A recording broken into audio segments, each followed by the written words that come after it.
আল্লাহ তাআলা 125 নম্বর আয়াতে বলেছিলেন, ওয়াহিদনা ইলা ইব্রাহিম ওয়া ইসমাঈল আন তাহহিরা বাইতিয়া লিত-তাইফিনা ওয়াল আকিফিনা ওয়ার রুকআইস সুজুদ।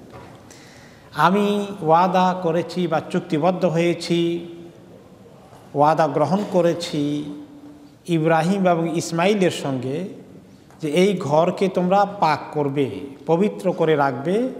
যারা তাওয়াফ করতে আসে দূর দূরান্ত থেকে, যারা লোকাল সেখানে বসবাস করে, যারা সেখানে রুকু সুজুদ নামাজ আদায় করতে যায়, ইবাদত করতে যায়, সবার জন্য আল্লাহর এই ঘরকে তোমরা পবিত্র করে রাখবে।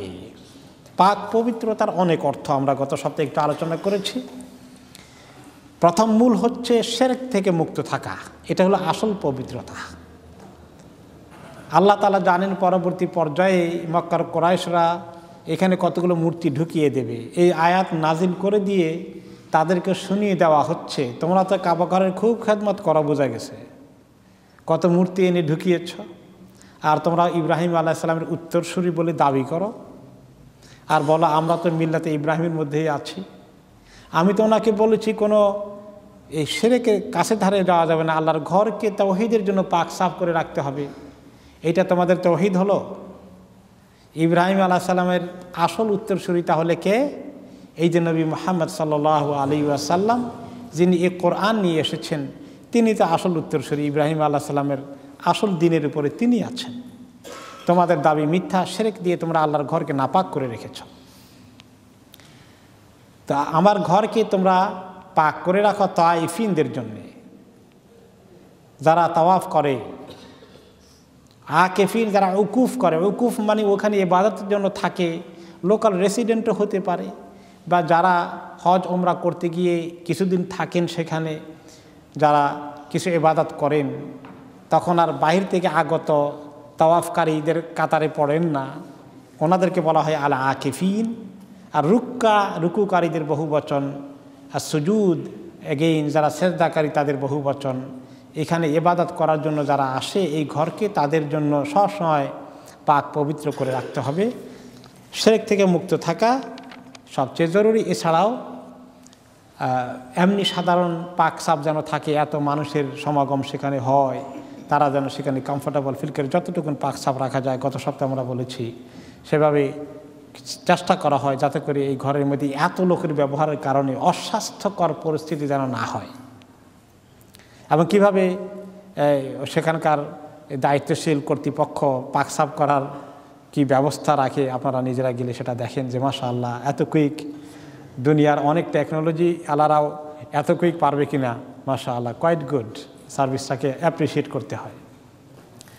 এরপর ইমাম ইবনে কাসির রহমতুল্লাহ আলাইহি বলেন যে এখানে প্রথমে তাওয়াফকারীদের কথা বলা হয়েছে, এরপরে নামাজ ইত্যাদি অন্যান্য ইবাদতের কথা এসেছে। তাহলে এখানে ইঙ্গিত আছে যারা আল্লাহর ঘরের জিয়ারতে যান সেখানে সর্বোত্তম ইবাদত কোনটা?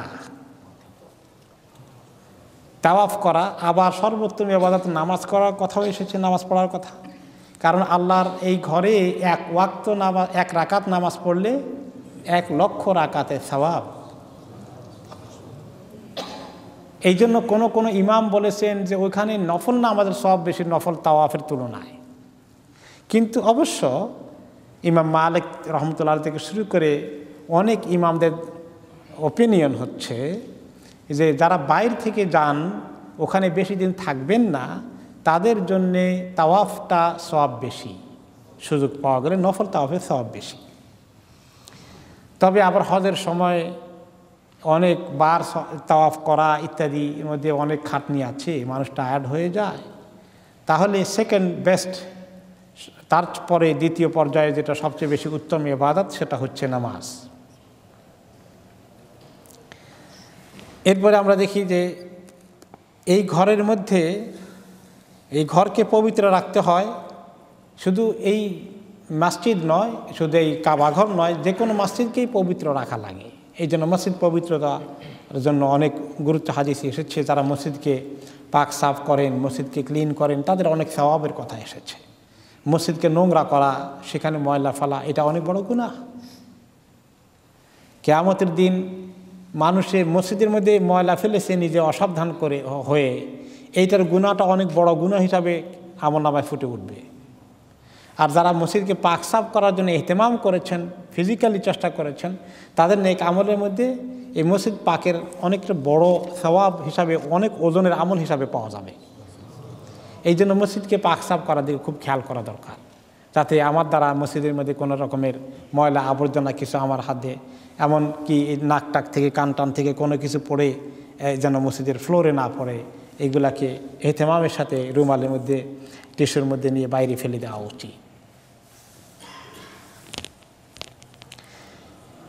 আল্লাহ তাআলা এই কাবা ঘর নির্মাণের কথা বললেন ইব্রাহিম আলাইহিস সালামকে দিয়ে। এখন কোন কোন রেওয়ায়েতে পাওয়া যায় কাবা ঘরের নির্মাণের ইতিহাস আরও পুরনো আছে। এই ব্যাপারে একাধিক মতামত আছে। ইব্রাহিম আলাইহিস সালাম কি প্রথম কাবা ঘরের নির্মাণকারী, না এর আগেও ছিল? কেউ কেউ কোনো কোনো রেওয়ায়েতে পাওয়া যায় আদম আলাইহিস সালাম নির্মাণ করেছেন, কোনো কোনো রেওয়ায়েত আছে শীস আলাইহিস সালাম নির্মাণ করেছেন, কোনো কোনো রেওয়ায়েত এসছে যে এর আগে ফেরেশতারা নির্মাণ করেছিলেন। তো এগুলোর ব্যাপারে কিছু আহলে কিতাবের ইসরায়েলি রেওয়ায়েতে কিছু কিছু কথা পাওয়া যায়, কিন্তু আমাদের যেই কোরআন অথবা নবী করিম সাল্লাল্লাহু আলাইহি ওয়াসাল্লামের হাদিসে সুস্পষ্টভাবে কোনো বর্ণনা পাওয়া যায় না যে ইব্রাহিম আলাইহিস সালামের আগে আদম আলাইহিস সালাম বা অমুকের দ্বারা নির্মাণ হয়েছে। সুস্পষ্ট কোনো সহিহ রেওয়ায়েত নাই। সেটাই ইমাম ইবনে কাসির রাহমাতুল্লাহ আলাইহি সেটাই বলেন। তিনি বলেন যে ওয়াগালিবু মান ইয়াযকুরু হাযা ইন্নামা ইয়াখুযু মিন কুতুবি আহলিল কিতাব। এই যে এর আগের নির্মাণের ইতিহাস সম্পর্কে কিছু কথাবার্তা যেগুলো পাওয়া যায়, এগুলো মোস্টলি আহলু কিতাবের সোর্স থেকে নেওয়া, ইসরায়েলি রেওয়ায়াত থেকে। ওয়াহিয়া মিম্মা লা ইউসাদ্দাকু ওয়া লা ইউকাযযাবু ওয়া লা ইউতামাদু আলাইহা বিমুজাররাদিহা। সেগুলোর অবস্থা হচ্ছে এগুলো একদম সত্য এটা বলাও মুশকিল, একেবারে মিথ্যা এটা বলাও মুশকিল, আর এগুলোর উপর নির্ভর করে কোনো নিশ্চিত খবর দেওয়া যায় না। ওয়া আম্মা ইযা সাহহা হাদিসুন ফি যালিকা ফাআলা আর-রা'স ওয়াল আইন। কোনো সহিহ হাদিস যদি পাওয়া যেত তাহলে তো এটা আমাদের মেনে নিতেই হবে, কিন্তু এমন কোনো সহিহ হাদিস এর আগে নির্মাণ করার ব্যাপারে পাওয়া যায় না। বরঞ্চ কোরআন পাকে আল্লাহ তাআলা পরিষ্কারভাবে বলে দিয়েছেন এই ঘর কে নির্মাণ করেছেন? ইব্রাহিম আলাইহিস সালাম এবং ওনার সহযোগিতা কে করেছেন? ইসমাঈল আলাইহিস সালাম।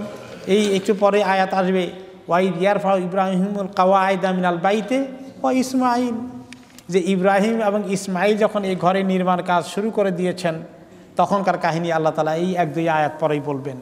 তো কোরআনে সুস্পষ্টভাবে বলা আছে যে ইব্রাহিম আলাইহিস সালাম এই ঘরের বাণী, এই ঘরের নির্মাতা।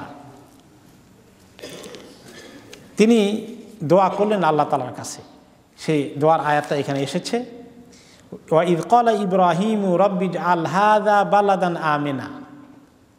আল্লাহ এই শহরকে নিরাপত্তার শহর বানিয়ে দিন। তখনও কিন্তু শহর হয়নি, কেবল তিনি ওনার স্ত্রী হাজের ছোট বাচ্চা ইসমাঈল আলাইহিস সালামকে রেখে যাচ্ছেন, তখন তো শহর হয়নি। তিনি বলে দিচ্ছেন আল্লাহ এই শহরকে নিরাপত্তা শহর বানিয়ে দিন। তার মানে নবীকে আল্লাহ সুবহানাহু ওয়া তাআলা ইঙ্গিত দিয়েছেন আপনার স্ত্রীকে রেখে দেওয়া, তাদের মাধ্যমে একটা বিশাল সভ্যতা এখানে গড়ে উঠবে, কত মানুষের মার্কাজ হয়ে যাবে, এইটার ইঙ্গিত পাওয়া গেল। এই জন্য তিনি বলেছেন যে আল্লাহ এই ঘরকে নিরাপত্তা দান করুন। ওয়ারযুক আহলাহু, আর এই শহরের বাসিন্দাদেরকে রিজিক দান করেন। মিনাস সামারাতে, বিভিন্ন রকমের ফল ফলাদি। শুধু রিজিক বলতে মোটা ভাত, মোটা এরকম দুই একটা আইটেম নয়, রুটি ভাত এরকম কারি দুই একটা হলে চলবে না। সামারাত মানে ফল ফলাদি থেকে শুরু করে যত রকমের ভালো ভালো রিজিক আছে সব কিছু আল্লাহ দিয়েন। সামারাত মানে শুধু ফল নয়, আমাদের যারা অল্প আরবি জানি তারা সামারা মানে ফল মনে করি, শুধু শুধু ফল বোঝায়। আরবিতে আরেকটা শব্দ আছে, সেটা হচ্ছে ফাকেহা, ফ্রুট। সামারাত বলতে ফল মূল যত আসে সব এসে যায়। ফল আসতে পারে, সবজি আসতে পারে, তারপরে আপনার অন্য রকমের যত কিছু আসে সব কিছুই মানুষের খাওয়ার জন্য জমিন যা কিছু উৎপন্ন করে সবগুলোই সামারাত। ধান চাল থেকে শুরু করে এগুলো সবগুলোই জেনারেলি সামারাতের আন্ডারে চলে আসে। তাহলে রকমারি ফল মূল সব কিছুর রিজিকের আবেদন করলেন। কিন্তু আগে বললেন নিরাপত্তা দান করুন, তারপরে বললেন রিজিক দান করুন। কোনটা আগে দরকার? রিজিক যদি এত আপনার কাছে অনেক রিজিক থাকে আর জীবনের নিরাপত্তা না থাকে, কিছু খেতে পারবেন? আগে তো জীবনের নিরাপত্তা সবার আগে দরকার। তাহলে মানুষের জীবনের নিরাপত্তাটা এমন একটা জিনিস, খাবার ছাড়া 2-1 দিন কষ্ট করা যায়, নিরাপত্তা না থাকলে তো 1 ঘন্টা বাঁচা যাবে না, তাই না? আমাদের দেশে মুশকিল কোনটা? হ্যাঁ, খাবার দাবারের কিছু গরিব গরিব অভাবও আছে, কিন্তু ওই খাবার দাবার মানুষের অন্যান্য প্রয়োজনের তুলনায় এখন ক্রাইসিস কোনটার বেশি চলছে? নিরাপত্তা। মানুষের জীবনের কোনো নিরাপত্তা নাই, কোনো নিরাপত্তা নাই।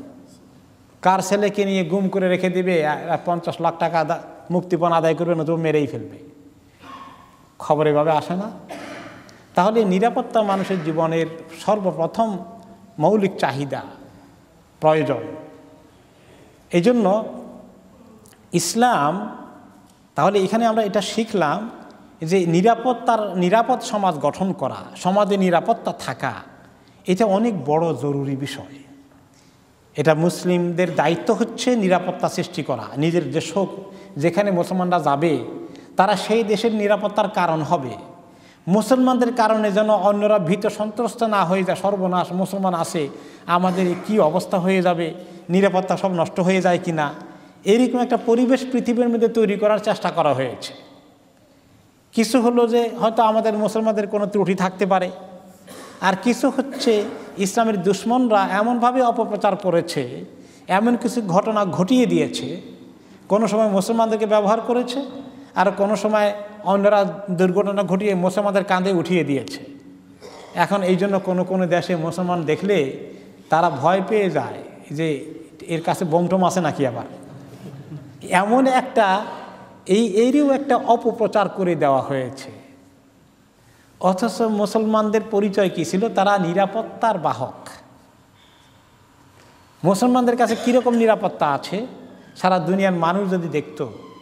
ওমর রাদিয়াল্লাহু আনহুর কাছে ইরান পারস্য দেশের অ্যাম্বাসেডর এসেছে, দূত এসেছে মেসেজ নিয়ে, পত্র আদান প্রদান করার কোনো কারণে তার খলিফার সঙ্গে দেখা করতে হবে।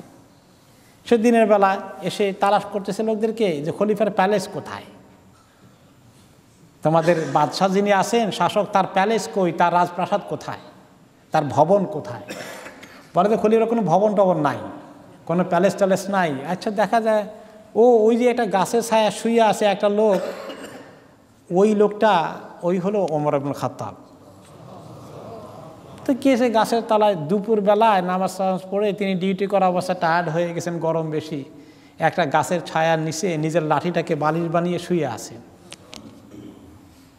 একটু ঘুমিয়ে এসে গেছেন, কাইলুলার ঘুম এসে গেছে।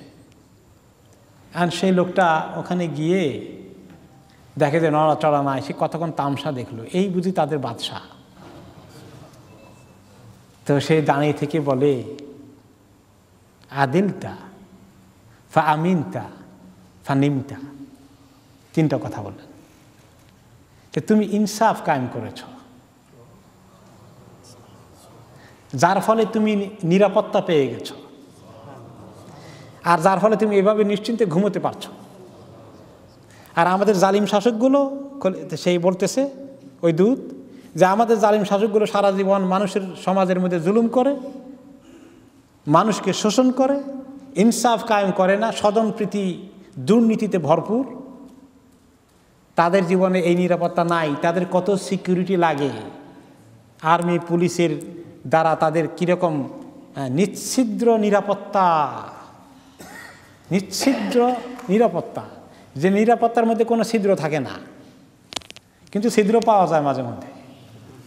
এমন ছিদ্র পাওয়া যায় যে একেবারে গোষ্ঠী সহ শেষ হয়ে যায়, এত নিরাপত্তার ভিতরেও শেষ হয়ে যায়।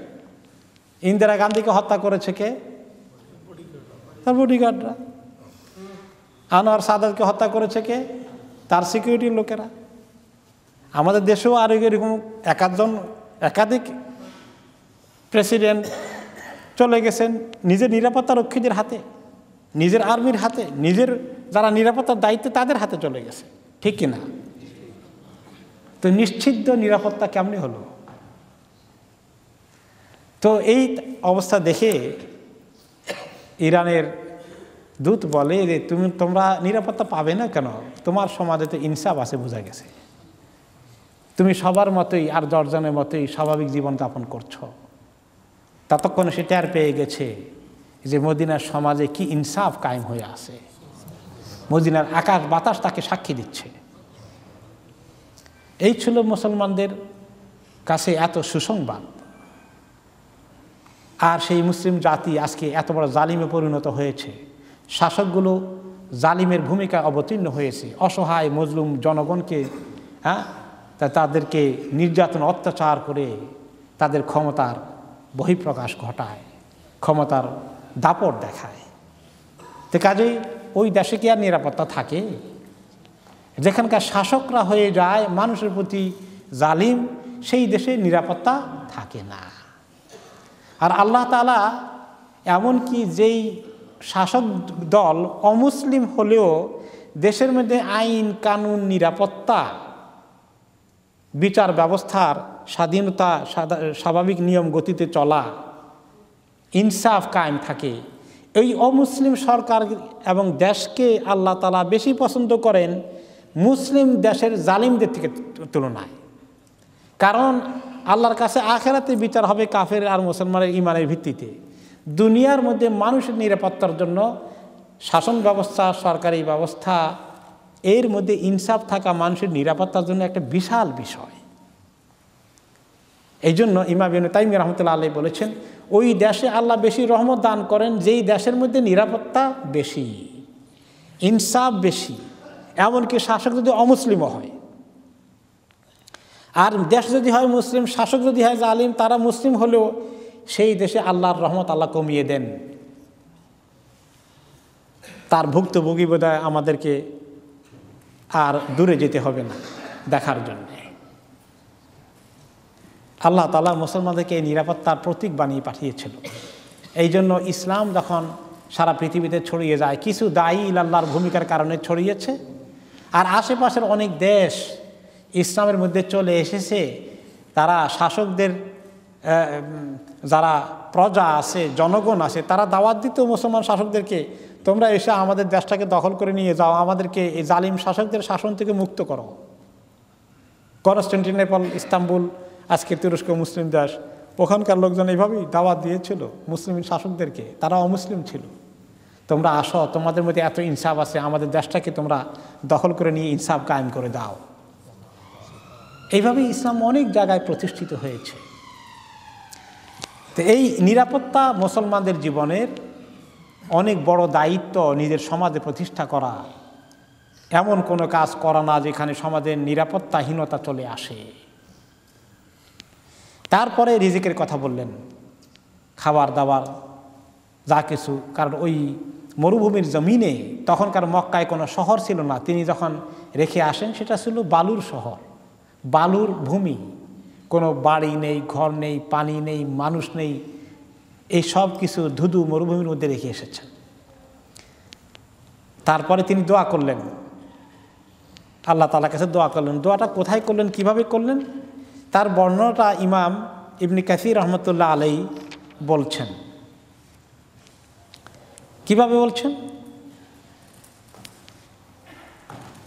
যে ইমাম সহিহ বুখারীতে রিওয়ায়াত এসছে, যখন ইব্রাহিম আলাইহিস সালাম ওনার স্ত্রী হাজেরকে নিয়ে আসলেন, হাজের, আমাদের সমাজে হয়ে গেছে হাজেরা, না হলো হাজের,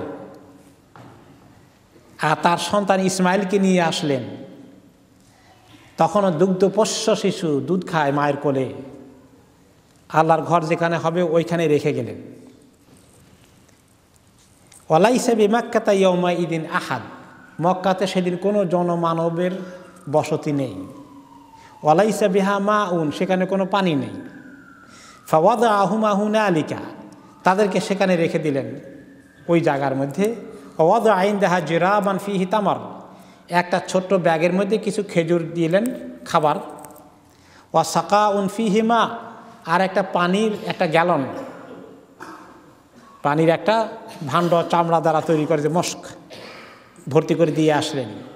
সুম্মা কাফা ইব্রাহিমুন তালেকান, রেখে ইব্রাহিম আলাইহিস সালাম কথা বলতে পারছেন না, বুক ফেটে যাচ্ছে, চলে যেতে হবে। এখন কিভাবে বলবেন যে আমি চলে যাচ্ছি? চেহারাকে এদিকে ফিরালেন, রওনা হয়ে যাবেন, রেখে যেতে হবে, আল্লাহর নির্দেশ।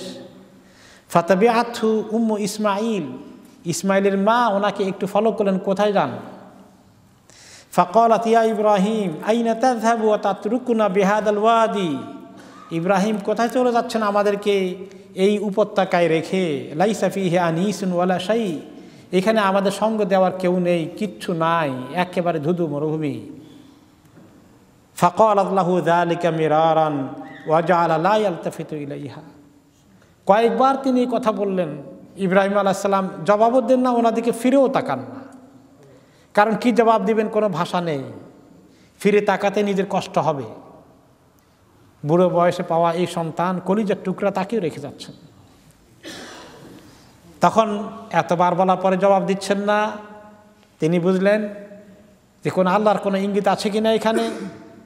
হাজের আলাইহিস সালাম জিজ্ঞেস করলেন, আল্লাহু আমারাকা বিহাদা, আল্লাহ তাআলার হুকুমে কি এটা করে যাচ্ছেন? তিনি নির্দেশ দিয়েছেন রেখে যেতে এইভাবে আমাদেরকে? ক্বালা নাম, তখন তিনি বলেন যে হ্যাঁ, আল্লাহর হুকুম, তিনি বলেছেন। ইদান ক্বালাত ইদান লা ইউদাইয়ুনা সুম্মা রাজাত, তখন তিনি বললেন তাহলে বোঝা গেল আল্লাহ তাআলা আমাদেরকে ধ্বংস করে দেবেন না, হালাক করে দেবেন না। ইয়াকিন পয়দা হয়ে গেল। কি ইয়াকিনের দরকার বলেন? একজন মহিলা, কোলের বাচ্চা, তাকে কয়েকটা খেজুর আর একটু পানি দিয়ে রেখে গেল। কোনো মানুষ এখানে নেই। এখানে রাতের বেলা কি সিংহ আসবে না, বাঘ আসবে না, তাকে খেয়ে ফেলবে? কোন জালিম আসে তার উপর অত্যাচার করবে? কি উপায় হবে? কত ভয়ের বিষয়। কিন্তু আল্লাহ তাআলার উপর তাওয়াক্কুল চলে আসলো, ইয়াকিন পয়দা হয়ে গেল। ইদান লা ইউদাইয়ুনা আল্লাহ, তাহলে বোঝা গেছে আল্লাহ তাআলা আমাদেরকে হালাক করবে না, এই আস্থা আল্লাহর প্রতি আমাদের আছে। সুম্মা রাজাত, ফেরত চলে গেলেন আপন জায়গায়। ফানতালাকা ইব্রাহিম হাত্তা ইযা কানা ইনদা সানিয়া হাইসু লা ইয়ারাউনাহু ইস্তাকবালা বিওয়াজহিল বাইত, রেখে একটু দূরে চলে গেলেন, একটু উঁচু জায়গায় উঠে গেলেন। যেই জায়গায় আল্লাহর ঘর এখন এবং জমজম, এটা তো নিচু, চতুর্পাশে কিন্তু টিলার মতো উঁচু। একটু উঁচুতে উঠলেন, উঠে যখন দেখলেন যে তার স্ত্রী এবং বাচ্চা দৃষ্টির বাইরে চলে গেছে, আর দেখা যায় না, তখন তিনি এইখানে একদিন আল্লাহর ঘর হবে, হয়তো ওনার আল্লাহ জানিয়ে দিয়েছেন। ওই দিকে, ওই কেবলার দিকে ফিরালেন চেহারা, ফিরিয়ে আল্লাহ তাআলার কাছে দোয়া করলেন। কি দোয়াটা করলেন? এই দোয়াটা, ওয়াইদ ক্বালা ইব্রাহিম রব্বি জাআল হাযা বালাদান আমিনা, রব্বি জাআল হাযা বালাদান আমিনা, আল্লাহ এই ঘরকে নিরাপত্তার ঘর বানিয়ে দিন, এই শহরকে নিরাপত্তার শহর বানিয়ে দিন। ওয়ারযুক আহলাহু, এই শহরের বাসিন্দাদেরকে রিজিক দান করুন, মিনাস সামারাতে, ফল ফলাদি, ফলমূল সব কিছু থেকে। মান আমানা মিনহুম বিল্লাহি ওয়াল ইয়াউমিল আখির, তাদের মধ্যে যারা ঈমান আনে আল্লাহর প্রতি এবং আখিরাতের প্রতি। রিজিক দিতে বললেন কাদেরকে? যারা আল্লাহ তাআলার প্রতি ঈমান আনবে এবং আখিরাতের প্রতি ঈমান আনবে, তাদেরকে আল্লাহ রাব্বুল আলামিন যেন রিজিক দান করেন, এই কথা বললেন। বাকি যারা ঈমান আনবে না তাদেরকে রিজিক দেওয়া হবে না, সে কথা আল্লাহ তাআলা ওনাকে বলে দিলেন, দেখো আমি দুনিয়ার মধ্যে রিজিক সবাইকে দেই, ঈমানদারকেও দেই, বেঈমানকেও দেই। সে কথা একটু পরে আসবে, হ্যাঁ, যে তার তাফসীর একটু পরে শুনবো, যে দুনিয়ার মধ্যে রিজিক দেওয়ার ক্ষেত্রে খালি মুসলমানকে রিজিক দেবো আমি, কাফেরকে রিজিক দেবে কে? আমি সৃষ্টি করেছি, আমি সবাইকে রিজিক দেবো। এখন এই নিরাপত্তার কথা যে বালাদান আমেনা, এই শহরে নিরাপত্তা থাকবে। এখন এই শহরের নিরাপত্তা অর্থ যে সেই শহরের মধ্যে আল্লাহর পক্ষ থেকে ব্যবস্থা তিনি নিজে গ্রহণ করেছেন, যে সেখানে অনেক খুন খারাপি, হত্যা, এই জাতীয় অনেক কিছু যেন না ঘটে।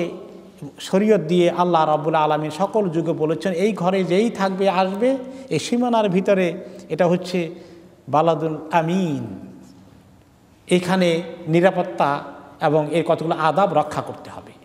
এটা আমাদের ইমানের অংশ, আমলের অংশ, দ্বীনের অংশ, শরীয়তের অংশ। অপর দিক থেকে আল্লাহ রাব্বুল আলামিন নিজেই এই ঘরের মধ্যে নিরাপত্তা যেন থাকে, এই শহরের মধ্যে নিরাপত্তা থাকে, তার জন্য তিনি কুদরতি ব্যবস্থাও করেছেন। এই জন্য ওখানে বড় ধরনের হাঙ্গামা, রক্তপাত কখনোই ঘটেনি, অ্যাকসেপ্ট কিছু ক্রিমিনাল মাঝে মধ্যে করেছে অল্প সময়ের জন্যে। এবং আপনারা জানেন আব্রাহার ঘটনা, এই ঘরকে ধ্বংস করতে সে এসেছিল, এই ঘরকে নিশ্চিহ্ন করতে এসেছিল, এই শহরকে সে বিলীন করতে এসেছিল, কিন্তু আল্লাহ তাআলা কী করেছেন? আবাবিল পাখি দিয়ে তাকে শাস্তি দিয়ে বরবাদ করে দিয়েছেন।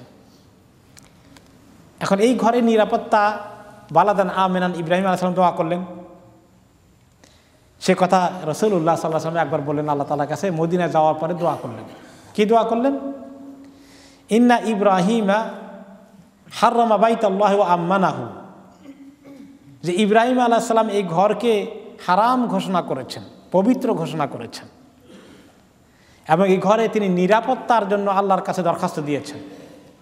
ওয়া ইন্নী হাররামতুল মাদিনাতা মা বাইনা লাবাতাইহা, আর এই মদিনাকে আমি হারাম ঘোষণা করে দিলাম, আল হারামুন নববী, দুই পাহাড়ের মাঝখানে এই শহরের যে অবস্থান, এই এরিয়া, এটা নিরাপত্তার শহর হয়ে গেল। ফালা ইউসাদু সাইদুহা ওয়ালা ইউক্তাউ ইদাহুহা, এখানকার কোনো শিকারীকে, পাখালি জানোয়ার, এগুলাকে যারা জঙ্গলে বসবাস করে এগুলোকে শিকার করা যাবে না, এগুলাকে নিরাপত্তার সাথে থাকতে দিতে হবে। গাছগাছালিও যেগুলো ন্যাচারালি গ্রো করে এগুলাকেও কাটা যাবে না, এগুলাকে রেখে দিতে হবে। মক্কা শরীফেও আপনি গেলে সাধারণ যে গাছগাছালি যেগুলো মানুষে লাগাই নাই, এগুলোকে কাটা নিষেধ, এগুলো ডাল ছিঁড়া নিষেধ, এগুলো পাতা ছিঁড়া নিষেধ। হারাম আমেন, নিরাপত্তার শহর, সেখানে মানুষের নিরাপত্তা থাকবে, মানুষকে কষ্ট দেয় না, সাপ বিচ্ছু ছাড়া বাকি জন্তু, জানোয়ারের, পাখির সবগুলো নিরাপত্তা থাকতে হবে। কোনো পাখিকে মারা যাবে না, কষ্ট দেওয়া যাবে না, এমনকি পাখি বাসায় বসে আসে দাবড়াই দেওয়া যাবে না, এটাও নিষেধ। এই জন্য যখন পাখিকে গম টম খেতে দেয় হারাম শরীফের পাশে, দেখছেন না কবুতরগুলোকে, তখন কিন্তু দেখবেন এগুলাকে তাড়িয়ে দেওয়া ঠিক নয়। আপনি হাঁটতে গেলে রাস্তা নাই, ওগুলো উড়ে চলে যায়, সেটা ঠিক আছে, কিন্তু আপনি এমনি করে ধাওয়া করবেন না। এই জন্য বাচ্চা নিয়ে গেলে বাচ্চা কাচ্চারা ওদেরকে যেন ধাওয়া না করে পাহারা দিবেন, কারণ ওইখানে তাদের নিরাপত্তা দিতে হবে, আল্লাহ তাআলা নিরাপত্তা দিয়ে দিয়েছেন তাদের জন্য। ঠিক মদিনার ক্ষেত্রেও তাই। রাসূলুল্লাহ সাল্লাল্লাহু আলাইহি ওয়াসাল্লাম যখন মদিনায় গেলেন, তিনি তো জানেন যে আল্লাহ তাআলা এই মক্কা শহরকে হারাম ঘোষণা করে দিয়েছেন, কিন্তু মদিনাকে তিনি আল্লাহ তাআলার কাছে তিনি এই নিরাপত্তা চাইলেন। তারপরে বললেন যে আল্লাহুম্মা ইন্নী উহাররিমু মা বাইনা জাবালাইহা মিসলা মা হাররামা বিহি ইব্রাহিম মক্কা, যে আল্লাহ ইব্রাহিম আলাইহিস সালাম দোয়া করে আপনার কাছ থেকে মক্কার যে পবিত্রতা আদায় করেছেন, নিরাপত্তা আদায় করেছেন, আল্লাহ আমি এই মদিনার জন্য দুই পাহাড়ের মাঝখানের এই শহরকে আমি আপনার কাছে নিরাপত্তা চাই আর পবিত্রতা চাই।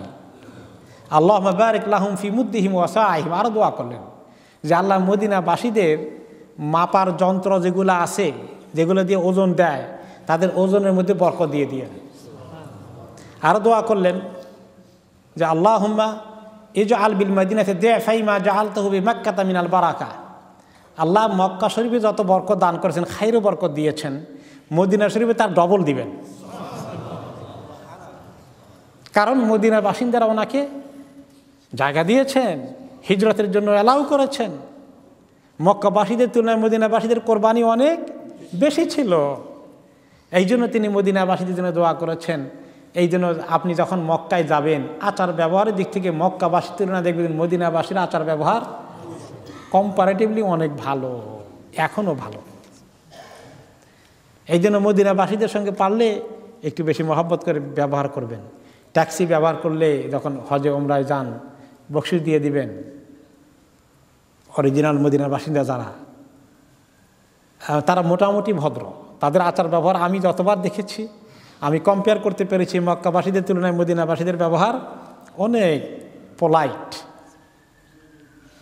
এগুলো সব নবী করিম সাল্লাল্লাহু আলাইহি ওয়াসাল্লাম দোয়ার কারণে হয়েছে।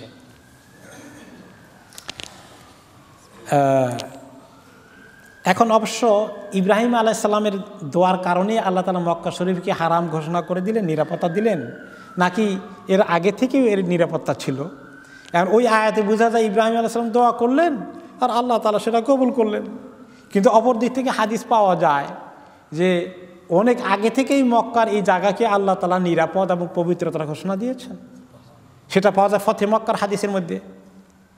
রাসূলুল্লাহ সাল্লাল্লাহু আলাইহি সাল্লাম ফতে মক্কাতে বললেন, ইবনে আব্বাস রাদিয়াল্লাহু আনহু বর্ণনা করেন, ইন্না হাযাল বালাদা হাররামাহুল্লাহু ইয়াওমা খালাকাস সামাওয়াতি ওয়াল আরদ।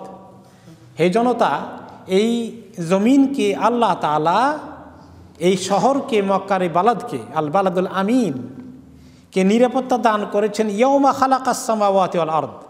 আকাশ জমিনকে যেদিন আল্লাহ প্রথম সৃষ্টি করেছেন সেদিনই এই টুকরাকে আল্লাহ তাআলা পবিত্রতা এবং নিরাপত্তার ঘোষণা দিয়েছেন।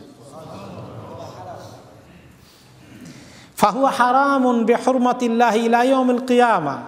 আল্লাহ তাআলার ঘোষণার মাধ্যমে, আল্লাহ তাআলার পক্ষ থেকে এই সিদ্ধান্তের মাধ্যমে এই ঘরের নিরাপত্তা, পবিত্রতা কিয়ামত পর্যন্ত বাকি থাকবে। ওয়া ইন্নাহু লাম ইয়াহিল্লুল কিতালা ফীহি লিআহাদিন ক্বাবলি। আমার আগে মক্কা শহরে কোনো সেনা অভিযান পরিচালনা করা, যুদ্ধ বিগ্রহের জন্য অভিযান পরিচালনা করা আল্লাহ তাআলা কাউকে অ্যালাউ করেন নাই আমার আগে। শুধু আল্লাহ তাআলা আমাকে ফতে মক্কার দিন অ্যালাউ করেছেন। ওয়ালাম ইয়াহুল্লি ইল্লা সাআতা মিন নাহার। আমার জন্য আল্লাহ তাআলা দিনের কতক্ষণ অংশ ঠিক করে দিয়েছেন, বলছেন এতটুকু লিমিট আপনার, তারপরে কারফিউ উইথড্র হয়ে যাবে, হ্যাঁ, বা কারফিউ বলবৎ হয়ে যাবে।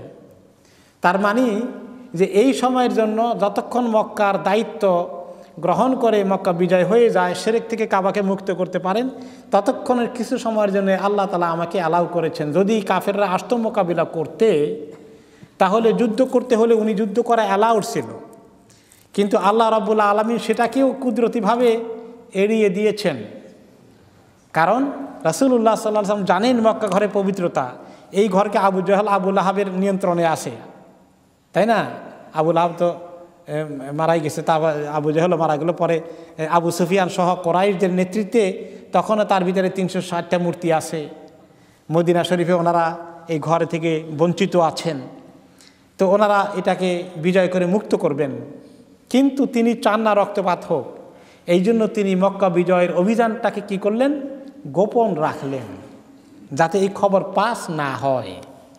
মক্কা লোকেরা প্রস্তুতি নিয়ে যুদ্ধ করার জন্য মক্কা শরীফে যুদ্ধ হয়ে যাক, এটা তিনি চান নাই, খবর গোপন রাখলেন। এক সাহাবী ফাঁস করে দিতে চাচ্ছিল, সেটা আল্লাহ তাআলা উদ্ধার করে দিয়েছেন। হাতিব ইবনে বালতার ঘটনা আপনারা শুনেছেন। তিনি হঠাৎ করে যখন মক্কার উপকণ্ঠে চলে এসেছেন কাছাকাছি, তখন গিয়ে আবু সুফিয়ান মক্কার লিডারের খবর হয়েছে।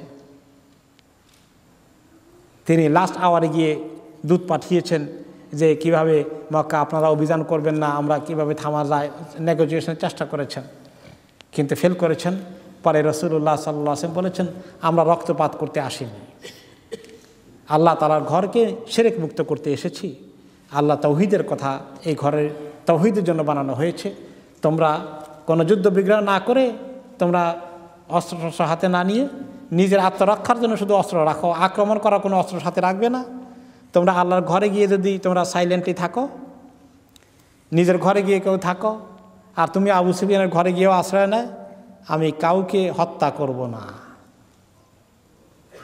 তিনি বিনা রক্তপাতে মক্কা আল্লাহ তাআলা বিজয় করিয়ে দিলেন। তাহলে আল্লাহ তাআলা কুদরত আছে। নবী করিম সাল্লাল্লাহু আলাইহি ওয়াসাল্লামের চেষ্টা ছিল যাতে রক্তপাত না হয়। তারপরে তিনি বললেন যে আমার পরে আর কোনো দিন অভিযান চালিয়ে মক্কা দখল করার জন্য রক্তপাত হওয়ার আশঙ্কা থাকে, এইরকম কোনো অভিযান কেউ আল্লাহ তাআলা অ্যালাউ করেন নাই, হারাম। আমার আগেও অ্যালাউ করেন নাই, আমার পরেও অ্যালাউ করেন নাই। ফাহুয়া হারামুন বিহুরমাতিল্লাহি ইলা ইয়াউমিল কিয়ামা লা ইউদাদু শাওকুহু। এখানকার কোনো গাছপালা কাটাকুটা কিচ্ছু কাটা যাবে না, যেগুলো ন্যাচারালি মাটিতে হয়, মাটিতে রেখে দিতে হবে। ওয়ালা ইনফারু সাইদুহু। এখানকার কোনো পাখি কোনো জায়গায় থাকলে বা কোনো জানোয়ার কোনো জায়গায় থাকলে সেটাকে ন্যাচারাল জানোয়ারকে শিকার করা যাবে না।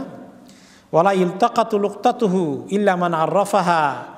আর এখানকার কোনো হারানো জিনিস পাওয়া গেলে, পড়ে থাকলে রাস্তার মধ্যে, এটাকে হাতে নেবে না, ওখানে রেখে দেবে। তবে কেউ যদি নেয় যে আহারে একটা লোকের দামি জিনিস পড়ে গেছে, তার টাকা পড়ে গেছে, তার সোনার চেন পড়ে গেছে, তার ঘড়ি পড়ে গেছে, উঠায় নিয়ে আমি মালিককে দেব, অথবা লস্ট অ্যান্ড ফাউন্ড যেখানে আছে সেখানে জমা দেব, এই নিয়ত ছাড়া অন্য কোনো নিয়তে উঠানো কুড়ানো জিনিস নেওয়া নাজায়েজ, কেউ কুড়ানো জিনিস নিতে পারবে না। এই জন্য তাদের স্যান্ডেল হারিয়ে যায় মক্কা শরীফে গেলে, ওমরা করতে গেলে, হজ করতে গেলে, ওখান থেকে আর কারো স্যান্ডেল আনবেন না। এই অনেকে এইটা করে, এইগুলো তো পড়ে আছে, ফেলে দিবে, ফেলে দেখ। কিন্তু আপনি হাদিসকে আমল করেন যে ওখানকার কুড়ানো জিনিস উঠাবা না, যদি মালিককে দেওয়ার জন্য উঠাও, জমা দিতে উঠাও, তাহলে ঠিক আছে। তাহলে ওমরা করতে গেলে, হজ করতে গেলে স্যান্ডেল হারিয়ে গেলে কি করবেন? খালি পায়ে চলে আসবেন, আর হাতের কাছেই তো দোকান আছে, একটু হাঁটলেই পাওয়া যাবে, আর জোড়া কিনে নেবেন, পতিত জিনিস নেবেন না। ওলা ইউখতালা খালাহা, এমনকি এগুলোর ঘাস টাস যেগুলো আছে ন্যাচারালি যেগুলো হয়, এগুলোও কাটা যাবে না।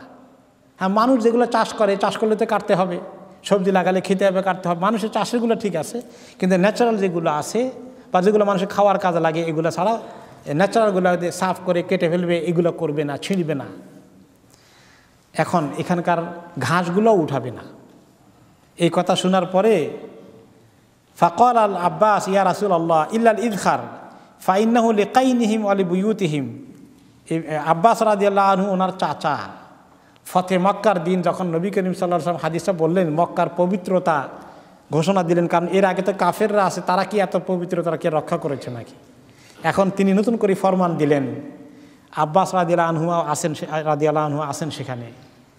তিনি বলে বসলেন যে ভাতিজা মুহাম্মদ, এই ঘাস টাস যে কিছুই উঠানো যাবে না বললা, একটু ঘাসটা অ্যালাউ করা যায় কিনা? ইযখার একটা ঘাস আছে, একটু বড় হয়, কিছুটা আমাদের দেশে সন বলে, তাই না?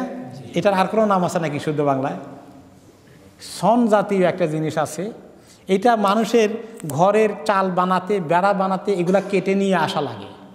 তো বলেন যে হে আল্লাহর নবী, এইটাকে একটু ইয়ে করা যায় কিনা, এক্সেম্পট করা যায় কিনা, এক্সেপশন দেওয়া যায় কিনা, কারণ মক্কাওয়ালাদের ঘর বাড়ি তাহলে আর বানানো যাবে না। তখন রাসূলুল্লাহ সাল্লাল্লাহু আলাইহি ওয়াসাল্লাম বলেন ইল্লাল ইযখার, খালাস, ইযখারকে এক্সেপশন করে দেওয়া হলো। এভাবে করে আল্লাহ রাব্বুল আলামিন মক্কার ঘরকে পবিত্রতার ঘোষণা দিলেন। ওই যে ইব্রাহিম আলাইহিস সালাম দোয়া করেছিলেন, সেই দোয়ার কারণে এটা হলো নাকি আল্লাহ তাআলা আগে থেকেই করেছেন, এই হাদিসে পাওয়া গেলে আগে থেকেই এটা আছে, সেটার আরও দলিল আছে।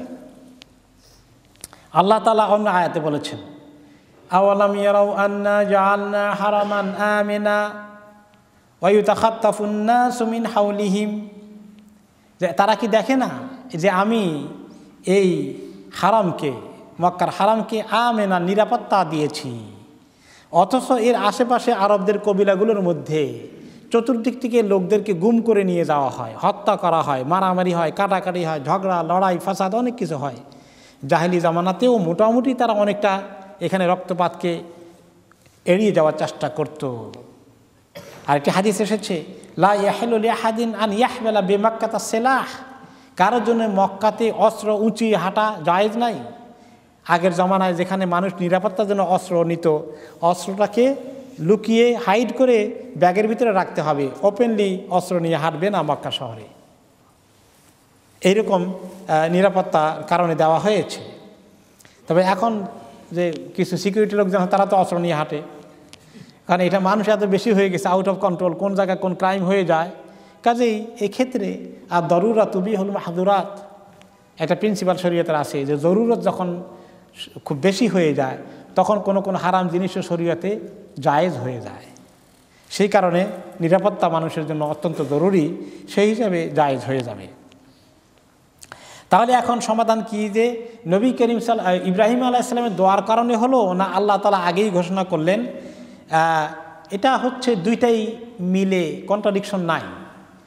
আল্লাহ তাআলা তো তখন তো মক্কা শহর ইয়াউমা খালাকাস সামাওয়াতি ওয়াল আরদ, যখন প্রথম আল্লাহ তাআলা এই ঘরকে এই জমিনকে বানিয়েছেন, তখন তো মক্কা নামে কোনো শহর নাই, সেখানে মানুষও নাই, সেখানে নিরাপত্তার কার্যকরী করার কোনো ব্যবস্থাও নাই, নিরাপত্তাহীনতারও প্রশ্ন আসে না।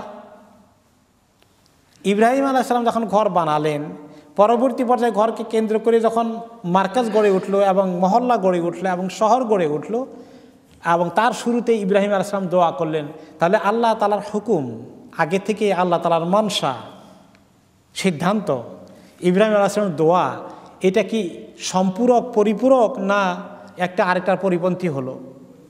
পরিপূরক। ইব্রাহিম আলাইহিস সালামও দোয়া করেছেন, আল্লাহ তাআলারও মানসা আছে, সিদ্ধান্ত আছে, কাজেই নো কন্ট্রাডিকশন। এই ঘরের মধ্যে আল্লাহ তাআলা নিরাপত্তা দিলেন। এই নিরাপত্তার পরে হলো যে ওয়ারযুক আহলাহু মিনাস সামারাত, রিজিকের কথা আসলো। এবং তিনি বলেন কাদেরকে আল্লাহ আপনি রিজিক ঠিক মতো দেবেন? মান আমানা মিনহুম বিল্লাহি ওয়াল ইয়াউমিল আখির, যারা আল্লাহর প্রতি ঈমান আনে, আখিরাতের প্রতি ঈমান আনে, আল্লাহ তাদেরকে ঠিক মতো রিজিক দেন। আল্লাহ তাআলা বললেন শুধু ওদেরকে রিজিক দেব না, ক্বালা ওয়া মান কাফারা ফাউমাত্তিউহু কালিলা, শোনো কেউ যদি কোনো সময় কুফরিও করে, দুনিয়ার মধ্যে কিছুদিন রিজিক দেওয়া আমি তার জন্য জারি রাখবো। দুনিয়ার অল্প রিজিক আমি তার থেকে কেড়ে নেব না। সুম্মা আত্তারুহু ইলা আযাবিন নার, কিন্তু আমার কাছে যখন আসবে কাফের বেদিন হয়ে যদি আসে, তাহলে তাকে জাহান্নামে আমি আযাবে নিক্ষেপ করে দেব। এই ফয়সালা ফাইনালি করব, আখিরাতে কাফেরকে আর কোনো রিজিক দেব না। কিন্তু দুনিয়াতে আমি ডিফারেন্সিয়েট করব না, আমি সবাইকে রিজিক দেব, কাফেরকে দেব, মুমিনকেও দেব। এই কথা অনেক আয়াতে আসছে। আল্লাহ তাআলা ইবনে আব্বাস রাদিয়াল্লাহু আনহু এই আয়াতে তাফসিরে বলেন, কানা ইব্রাহিম ইয়াহজারুহা আলাল মুমিনিনা দুনান নাস, ইব্রাহিম আলাইহিস সালাম আল্লাহর এই রিজিককে শুধু মুমিনদের জন্য রিজার্ভ করে রাখতে চাইলেন, আর কাউকে যেন আল্লাহ না দেন।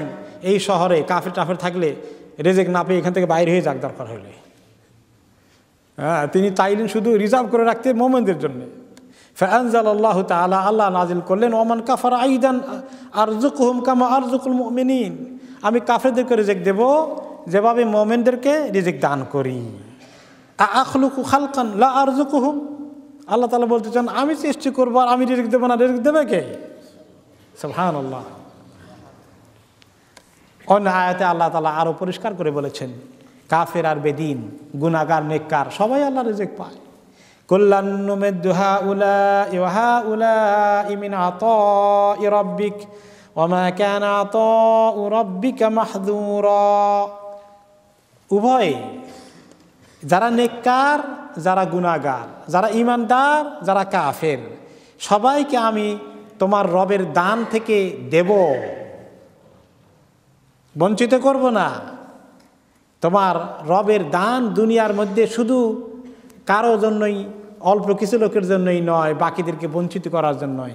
দুনিয়াতে আমি সবার রিজিক দান করে থাকি। আমা মিন দাব্বাতিন ফিল আরদি ইল্লা আলাল্লাহি রিজকুহা, জমিনের মধ্যে যা শুধু মানুষ নয়, যে কোনো মাখলুক আছে, যে কোনো জানোয়ার আছে, প্রাণী আছে, সবার রিজিকের দায়িত্ব আল্লাহ তাআলা গ্রহণ করেছেন।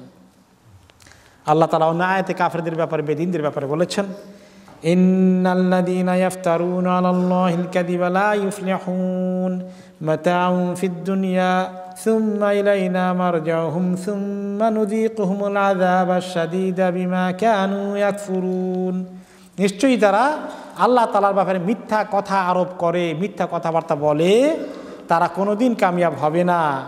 তবে দুনিয়ার মধ্যে তারা কিছুদিন জীবন ভোগ করবে, আমার কাছে তাদেরকে একদিন আসতে হবে, সেদিন তাদেরকে আমি কঠিন আযাব দেব, এই যে কুফরি করেছিল তার কারণে।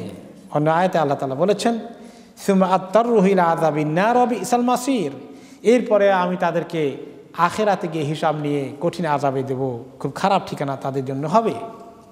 আল্লাহ রাব্বুল আলামিন এই জন্য যারা কাফের কোরাইশ বংশের লোকগুলো কি সীমা লঙ্ঘন করলো, মক্কা বিজয়ের আগ পর্যন্ত নবী করিম সাল্লাল্লাহু আলাইহি ওয়াসাল্লামকে বহিষ্কার করলো, কত সাহাবীকে তারা হত্যা করলো, আল্লাহ তাআলা সবর করলেন।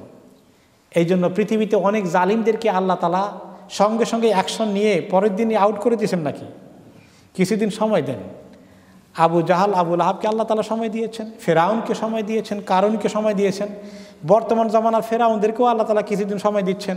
তা আপনাদের কিছু কিছু কষ্ট লাগে, তা আল্লাহ তাআলাতে সেই কথা বলে দিয়েছেন পরিষ্কারভাবে কোরআনে, ওয়া কাআইয়্যিম মিন ক্বরিয়াতিন আমলাইতু লাহা ওয়া হিয়া যালিমা সুম্মা আখাযতুহা ওয়া ইলাইয়াল মাসির, যে কত এরকম গ্রাম, জনপদ, দেশ ছিল, আছে, যে আমি তাদেরকে ঢিলা দিয়েছি, অথচ ওই দেশের জালিমগুলো সীমালঙ্ঘন করেছিল, তারা জুলুম করেছিল, আমি জানি তারা জুলুম করেছে, এরপরেও আমি তাদেরকে সুযোগ দিয়েছি কিছুদিন। রশি ঢিলা করে দিয়েছি, আমলাইতুলাহা, ইমলা মানে ঢিলা করে দেওয়া। তারপরে কি করেছি, সুম্মা আখাযতুহা, এরপরে আমি এমনি করে ধরেছি। ওয়া ইলাইয়াল মাসির, আমার কাছে ধরে নিয়ে এসেছি, আমার কাছে আসতে হবে। আল্লাহ তাআলা যখন ধরেন, ধরাটা কেমন হয়? ইন্না বাতশা রাব্বিকা লাশাদীদ, তোমার রবের ধরা অনেক কঠিন। অনেক জালেম পৃথিবীতে অনেক দেশে আছে, সিরিয়াতে আছে, বার্মায় মজলুমদের উপরে চলতেছে, আমাদের দেশে অসহায় মানুষগুলোর উপরে চলতেছে, জালিমরা জুলুম করে যাচ্ছে। আল্লাহ তাআলা কি দেখেন না? দেখেন। একটা হাদিসে তার ব্যাখ্যা এসেছে, ইন্নাল্লাহা লা ইউমলি লিয-যালিম হাত্তা ইযা আখাযাহু লাম ইফলিতহু। আল্লাহ তাআলা জালিমকে এভাবে ঢিলা দেন, দিতে দিতে দিতে দিতে যখন ধরেন, এমন ধরা ধরেন আর ছুটতে পারে না, ছুটতে দেবেন না আল্লাহ তাআলা। وكذلك أخذ ربك إذا أخذ القرى وهي ظالمة إن أخذه أليم شديد। আরেক আয়াতে আল্লাহ তাআলা বলেন, এভাবে আপনার রবের ধরা, সেই কি ধরা, যখন তিনি এরকম জালিমদের জনপদকে ধরেন। আল্লাহ তাআলার ধরা আলিম, অনেক পেইনফুল, অনেক কঠিন শাস্তির ধরা, শাদীদ। আল্লাহ তাআলার এই নিরাপত্তার শহরের কথা পরে, রেজেকে দেওয়ার পরে আসলো وَإِذْ يَرْفَعُ إِبْرَاهِيمُ الْقَوَاعِدَ مِنَ الْبَيْتِ وَإِسْمَاعِيلُ رَبَّنَا تَقَبَّلْ مِنَّا إِنَّكَ أَنْتَ السَّمِيعُ الْعَلِيمُ। ওই কথা স্মরণ করেন হে নবী, যখন ইব্রাহিম কাওয়াইদ, পিলারগুলো, কলামগুলো ঘরের উঠালেন, ফাউন্ডেশন উঠালেন এই ঘর নির্মাণের জন্যে, আর ইসমাইল তার সঙ্গে থাকলেন তাকে হেল্প করতে। দুইজনে মিলে পিতা পুত্র এই কাজ করছেন, আল্লাহর ঘর বানিয়ে নিচ্ছেন। আর কি বলছিলেন তখন, দোয়া করছিলেন, রব্বানা তাকাব্বাল মিন্না ইন্নাকা আনতাস সামিউল আলিম। দোয়া করলেন যে আল্লাহ, আপনি আমাদের এই কাজকে কবুল করুন। আপনার ঘর নির্মাণ করার যে আমরা এই প্রাণান্তকর চেষ্টা করছি, পরিশ্রম করছি, এই কাজটা করে যাচ্ছি, আল্লাহ আপনি কি মেহেরবানি করে কবুল করবেন? আপনি তো সব শুনেন আর আপনি সব জানেন। আমাদের মুখের কথা যেমন শুনেন, কি দরখাস্ত দিচ্ছি, আর আমাদের অন্তরের মধ্যে কি আছে এটাও আপনি জানেন।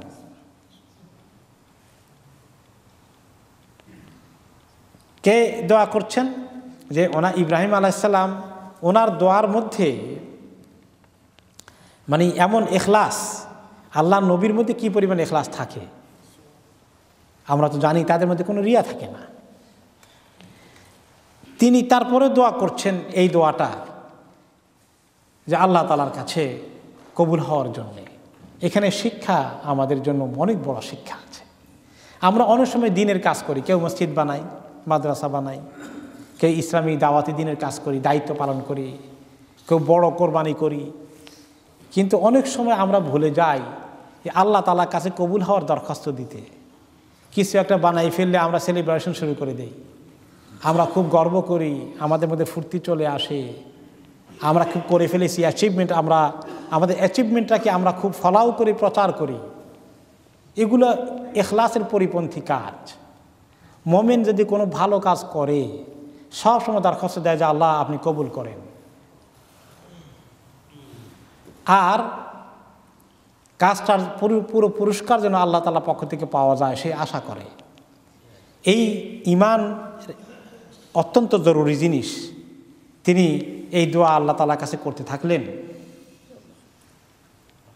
আমরা এখান থেকে শিক্ষা নেওয়া দরকার। কোনো কিছু ভালো করে ফেললে যদি আল্লাহর হুকুমে ভালো হয়ে যায়, শুকরিয়া আদায় করতে হবে কার? আল্লাহ তাআলার। একই সুন্দর দোয়া, একটা ভালো কাজ যদি আপনার হাতে আল্লাহ করিয়ে দেয়, কোনো ভালো খবর পান, যে কোনো কিছু ভালো অ্যাচিভমেন্ট আপনার হয়, আপনি কি দোয়া করবেন? আলহামদুলিল্লাহিল্লাযী বিনি'মাতিহি তাতিম্মুস সলিহাত।